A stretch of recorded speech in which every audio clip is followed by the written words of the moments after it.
You serious? Hello, there's plenty of ways to kill some time out there right now. You are killing some time with us. He's Nick Wright. And he is Marcus Bronzy. Yeah, that's right. That's right, I'm Marcus Bronzy here from Manchester, mate. Yeah. EIO, you got 40 pence for a phone box. Did that sound Manchester? A little bit.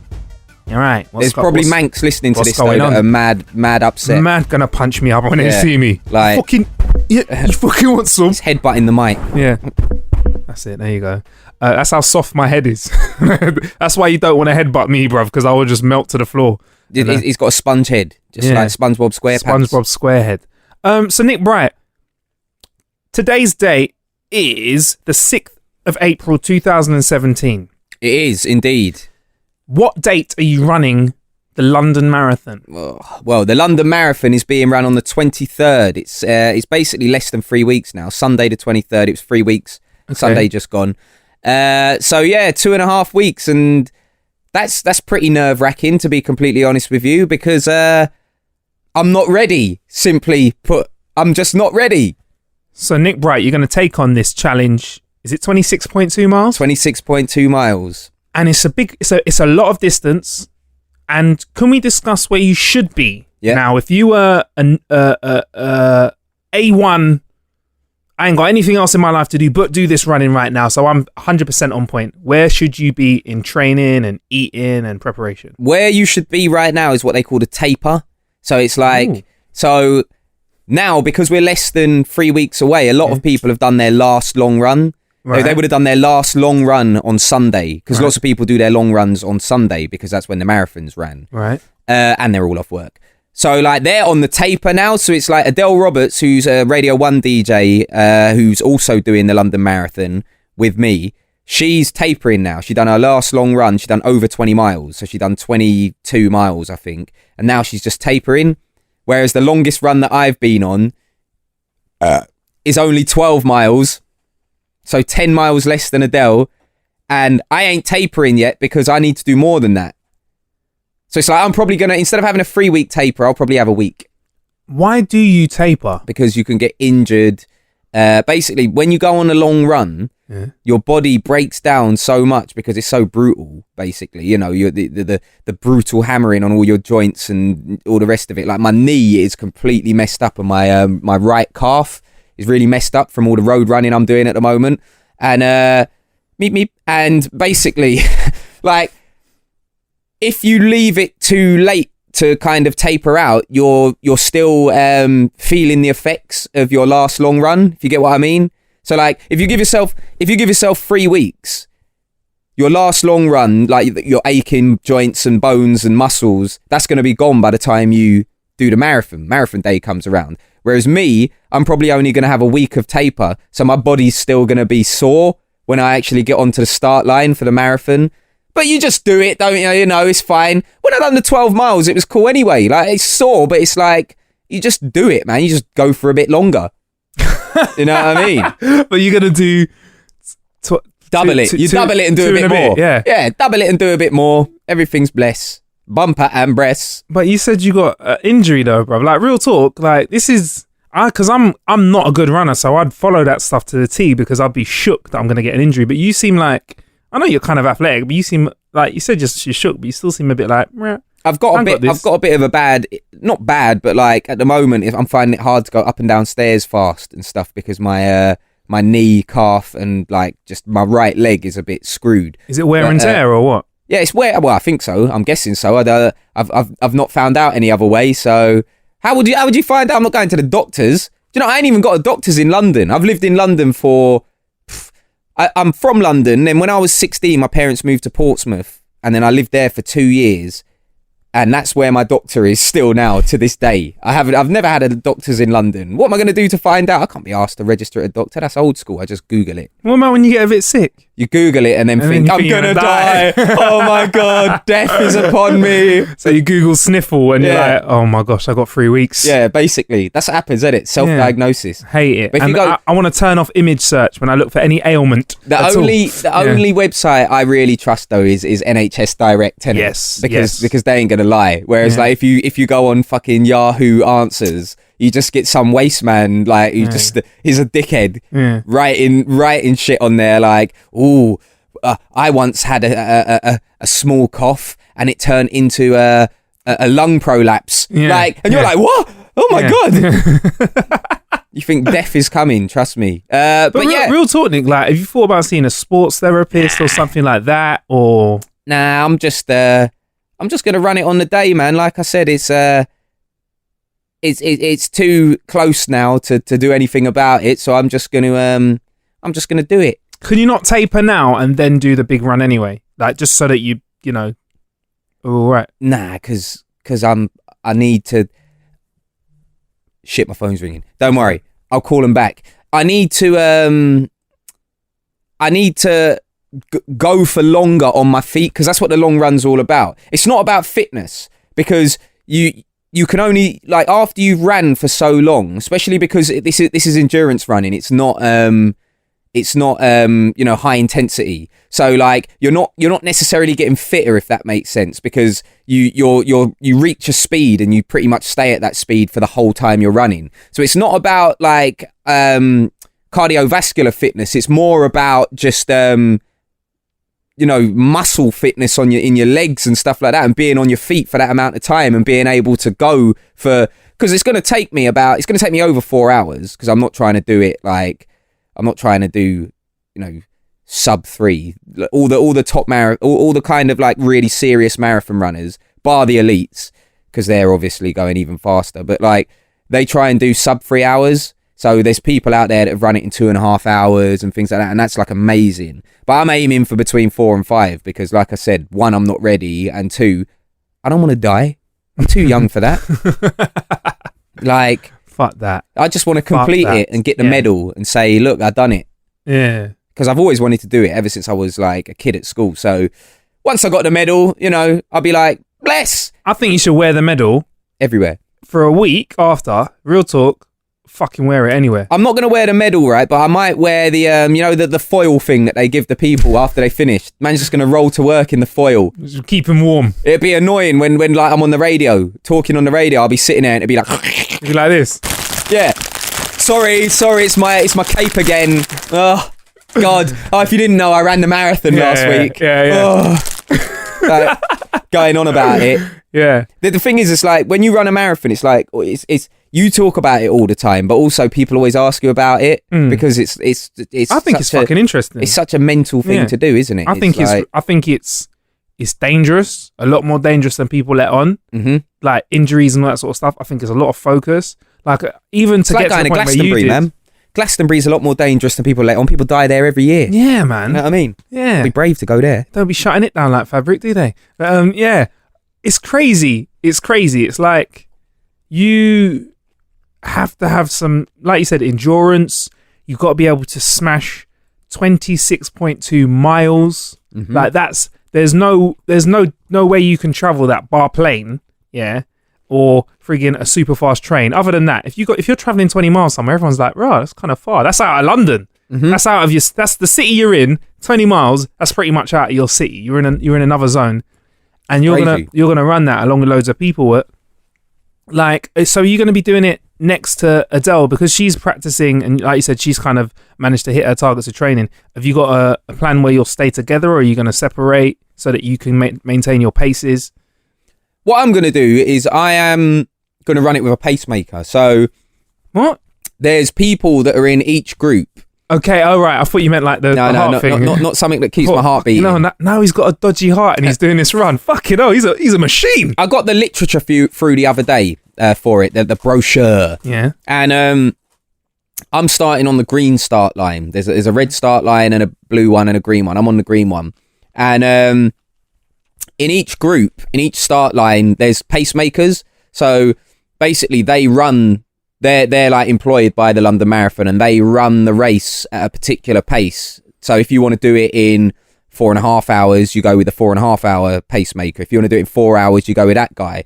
5 hours, you go with that guy. Faster than there's basically, loads of pacemakers. If you want to die, Mo Farah. Yeah, exactly. Stick with the elites. Yeah. So I'm just going to run it with the pacemaker, the 4.5 hour pacemaker, I reckon. What kind of G's are these? They can just run marathons or whatever time you want. There's loads of people like that. Yeah. They know exactly what pace they need to run at, and they just do it. Crazy. They have like GPS watches and all that stuff though, innit? So they can tell like where they're at on the course, whether they need to go a bit faster, slow down, or whatever. Okay, well, before we move on, and obviously, like, I'd like to support, you know, your journey through London on the marathon, man. I hope you smash it. Before we move on, are you relying on any tech or anything like that? Seeing as we like a little bit of gadgetry on the show. I'm using an app at the moment called Strava. So it's basically a running / cycling GPS app. It's not new. Like loads of people who are into running or cycling outdoors will know about it. And it basically just tells you how fast you've ran each mile. You know, it's actually really good because it uses your GPS and it maps your exact route, and you can also plan routes in advance. So if you wanted to plan like a 10-mile circle or whatever, like you can actually go onto the Strava desktop, the website on your desktop or laptop or whatever, and then you plan it, and then that comes up on your app, and then it basically, if there's anybody else that's ran that entire route, or if they've done part of the route or whatever, there's actually like leaderboards. So it's like it will go, oh, on that part of the route you are number 400th in the world or whatever, like you're number 400th of all the people that have ever done that. And it does things like it tells you your fastest ever 5k, your fastest ever mile, your fastest ever 400 meters, fastest ever, you know, 5k, whatever. So it's pretty cool, like, and it's like motivating, and also you can find like running groups on there. Whereas like I've just done my own thing. I haven't joined like a running group or anything. But most people they benefit if they join a running group. Yeah. I'm too lazy though, as you can hear. Second burp. I'm just an antisocial exerciser. So like when I'm doing exercise, I don't really want anyone in my way. It's also like I just like the tunes, man. I've got the. Like, well, actually, because the runs are so long at the moment, like, because I'm out for like 2 hours when you run. That's the problem as well, finding time. Yeah. But like, I just listen to the radio. So I've got like, and it's normally speech radio. Yeah. Because music radio does my head in a little bit, even though I'm a music radio DJ myself. It's like if you're out for 2 hours and you're listening to music radio and then a song comes on that you don't like, you can't skip it. It's a bit like, whereas speech radio, like they're just chatting about something, and it's like, it's almost like you got company on your run. Like a podcast. Yeah. As well. You know what I mean? Podcast, but the thing is, problem with podcasts, man, they're not long enough. Hey, we need a running one that lasts for 2 hours. That's what I'm saying. Like, we should do a marathon special where it's like we talk for 5 hours. Imagine that. People would love it. Where we're on tread. Do we do anything marathon like? Do we do something for 5 hours apart from talking, or just is the act of talking for 5 hours, is that marathon worthy? That's the marathon for us. I mean, well, I'm actually doing the marathon, but it's the marathon for you. I mean, maybe you could do that one with funk. You guys can talk for 5 hours. What if we hook you up to a mic and we just get this for 5 hours? And you in the background, come on, who the hell wants to listen to that? Like a pervert somewhere in the world. Some breathy. It's funny though, because when you listen to certain radio stations now, right, on DAB or on the app, especially when I've got my headphones in, if I listen to a speech radio station with my headphones in on the app, because it's crystal clear, normally the radio station might be AM or, you know, medium wave, so it's got like that crispiness that covers up all the breathing. But when you listen on the app and it's crystal clear, sometimes you can hear like dudes, when the other person's answering, you could just hear the other person in the studio like it's like, if I was the producer, I'd be like, fam, move away from the mic a bit. Like, you're like breathing hard on the mic. Yeah. I suppose it's a side effect of having that crystal clear radio sound. Nick. Everyone can hear everything. So yeah, Nick, apps. You were telling me about an app the other day that I was like, fucking hell, why have we not looked at this on the show? It's to do with travelling distance, but this time instead of using your 1s and 2s, using your 3s and 4s, whatever they are. It's basically there's you're probably aware of them because it's not a new concept. There's an app that I use. I'm a member of it called Drive Now. But there's loads of them. They're basically like car clubs. And it's essentially you sign up so that you can use shared cars to get around. You can't normally it's just for like quick trips, do you know what I mean? But there are options so that you can you can use day rentals or weekend rentals or whatever, but usually it's quick stuff. So the one I'm with is with Drive Now, and it's only available in North and East London at the moment, because I live pretty much in North and East London. It's where I live is it's determined as East London, but it's like right next to North London. I don't know anyone that refers to themselves as, where are you from? Northeast London. Yeah, but it's because it doesn't exist. It's a little fact for you. You notice there's no NE postcode. Why doesn't it exist? I don't know. There's a NW postcode. Right, the postcodes in London. Let's quickly do this. There's N, which is east. There's NW, northwest. There's W, which is west. There's southwest, which is southwest. There's no S, but there's SE, which is southeast. Oh, yeah. Then there's E for east. So there's no S and no NE. No northeast and no south. What is the reason for this? Have no idea. Literally have no idea. They just didn't like an S and they didn't like an NE. I think investigate that. I think it's because NE is Newcastle. Right, okay. And S might be somewhere else. S Southampton? is Sheffield, I think. Maybe. Sheffield. I'm certain it is. Right. So that's why. Those are the reasons. But anyway, back to Drive Now. So these guys, the reason I'm with them is not only because they're in my local area, but also they only use BMWs and Minis. So that's pretty cool. Yeah, so they've got BMW 1 Series, Minis, Mini Convertible, the Mini Countryman as well, the big one, and they've also got the BMW i3, so the electric BMW. So that's the fleet of cars that they use.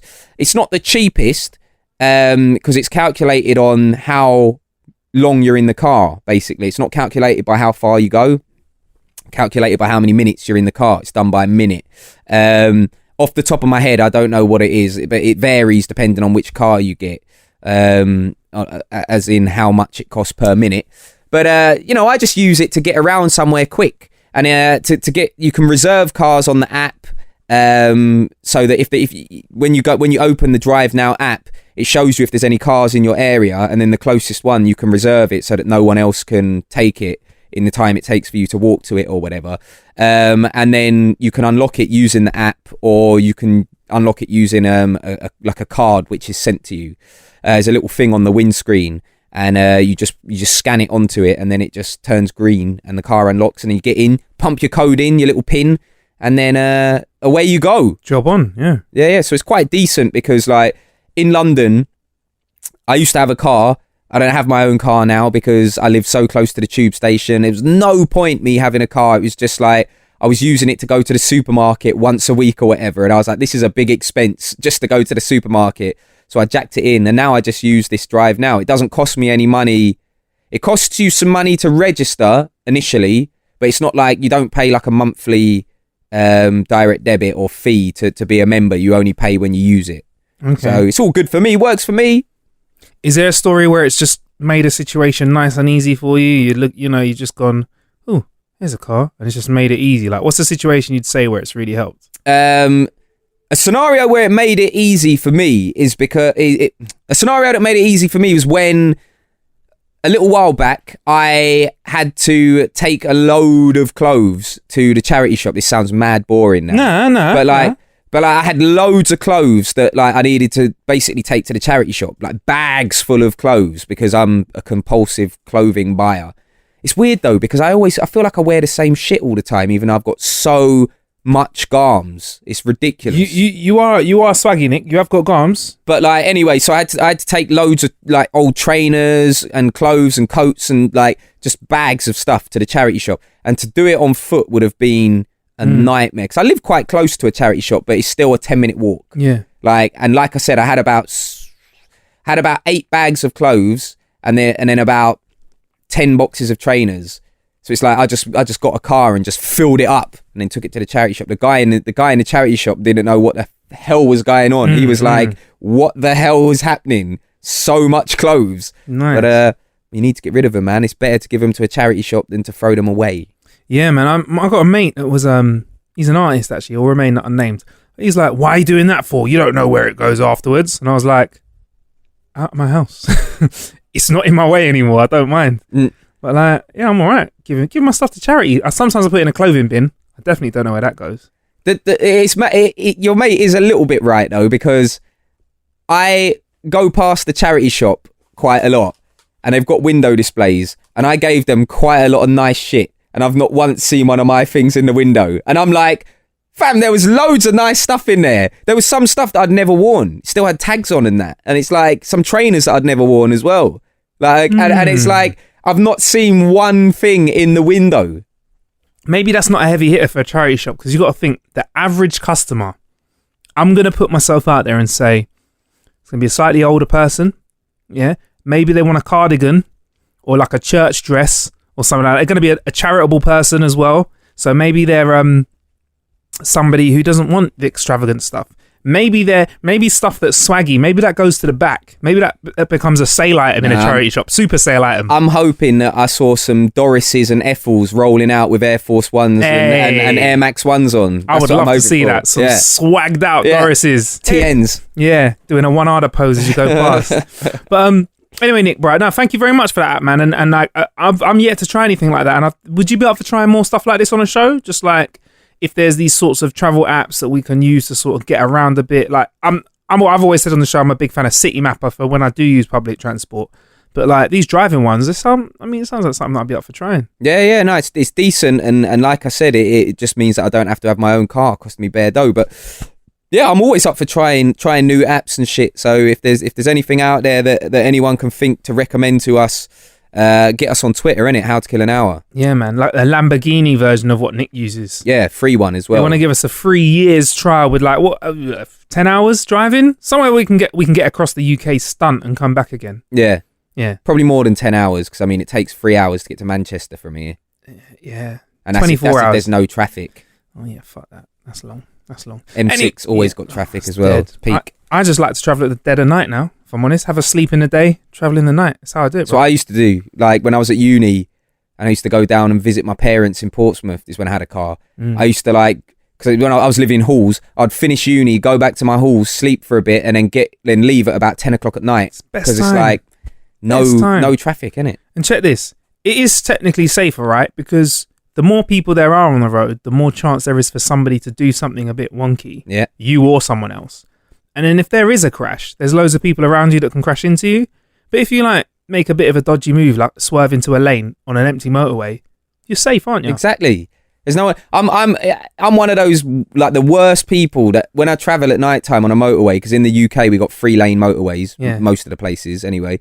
I always drive just in the middle lane. Oh, I know people that hate. Oh. Yeah, but there's no one about. Yeah. If you're doing it in the daytime, that's a bit dickish. Leave it, yeah. But like in the nighttime, I'm half the time I'm like, especially when I'm doing DJ bookings and it's like 3 o'clock in the morning, I'm the only brer on the motorway. So I'm just like in the middle lane, because I'm like, if I nod off a little bit, like going out of the lane will wake me up. Yeah. Whereas like if I'm in the fast lane, I might nod off before I know it. I'm in the central reservation. Scratched up car. Or if I'm in the slow lane, I'm up on a grassy bank. Nah, fam, I'm staying in the middle, nodding off. Waiting for the road braille that says wake up. That's for the lorry drivers, that is. That means fucking wake up. All them lorry drivers. All right, anyway, Nick, thank you very much for that, man. We'll put the link to that app in the show description, and also the link to the London Marathon as well, so you can find out more about the great run that Nick is doing. And I hope we get to catch up beforehand. If not, maybe we'll try and get that. Maybe we'll be down there on the day. Maybe we'll get like a quick 5 minutes with Nick. Soundbite with me, like when you watch it on TV and all the celebs stop, don't they? The celebs, they all stop and they're like, oh yeah, I'm feeling really great. Like you can do one of those with me. Make me feel like a celeb. All right, wicked. Or if with the power of lying, we could just record all of it like earlier on. And you'd be like, yeah, I feel great, man. I feel good, superb. Feel superb. And then everyone would be like, fucking hell, Nick sounded great when he was running the marathon. Recorded on Saturday night. Yeah, standard. Right, anyway, there's plenty of ways to kill some time out there. Thank you for killing some time with us. I've been Marcus Bronzy. I've been Nick Bright. God bless.